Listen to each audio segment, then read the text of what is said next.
Okay, episode 2 na tayo mga dudes. At oo, ginagawa pa rin natin tong pintuan. Akala ko tapos na sa isang upuan. Pero syempre, it's still taking shape, piece by piece. No need to rush. It's in the making and that's what make it special. Ganun talaga pag DIY. Minsan, mas matagal pa yung pagtimpla ng kape kaysa sa actual na trabaho. Tara, balik tayo sa gawa. Welcome to episode 2. Ayan. Syempre dahil pintuan to, hindi mawawala ang epoxy sa bawat gilid ng ating pinto. Ayan yung magpapatibay sa kanya actually. Nice. Kumbaga, eto na yung pinalit ko sa liston. Medyo matrabaho lang to kasi lahat ng gilid ay lalagyan natin ng epoxy. Bali 4 na pinto to at malalaki pa.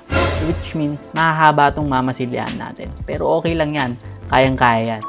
Sipag, diskarte at konting tiyaga lang, matatapos din yan. Yeah, boy.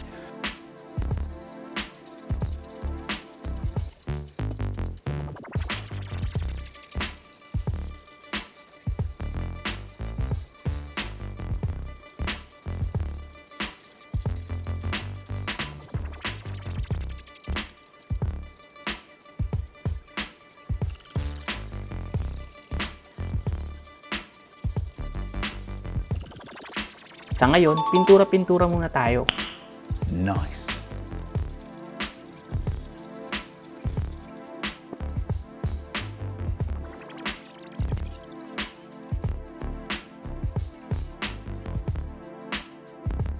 Dito nga, ginagawa na nating paraan yung siwang na problema natin nung nakaraan. Siniksikan ko lang siya ng mga palaman and then tsaka ko minasilyahan. At yan, kung makikita nyo, hindi na ganun kahalata yung siwang na napakalaki.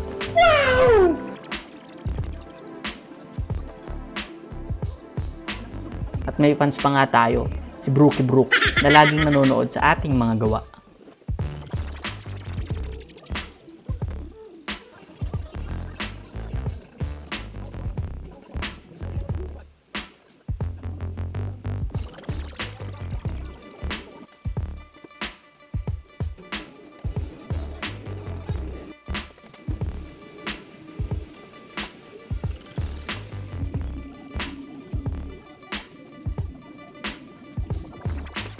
Ayan, balik tayo sa pinto.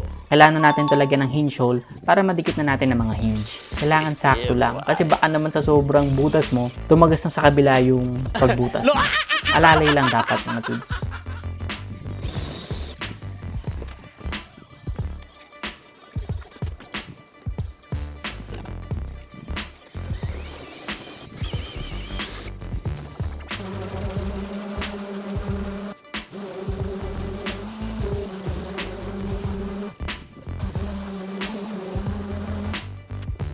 Siyempre, dahil pintuan to, kailangan nating masilyahan yung harap para naman matakpan ng mga imperfection.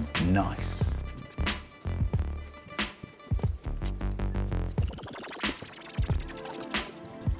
Katapos nun, pinturahan na natin para mas kuminis at gumanda pa.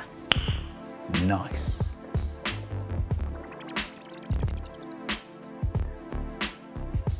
At dahil tuyo na nga epoxy, siyempre pwede na rin nating pinturahan yun.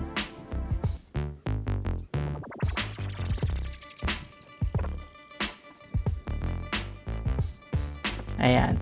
At dahil nga butas na malaki to, ayoko naman na maraming dumaan dito na mga insekto. Kaya lalagyan natin siya ng mesh. Yeah, boy.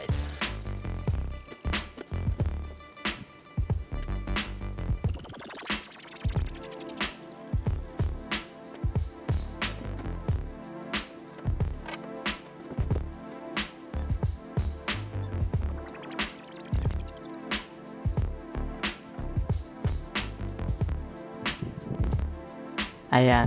Medyo napapahaba na naman tayo mga dudes. Siguro putulin na muna natin dito.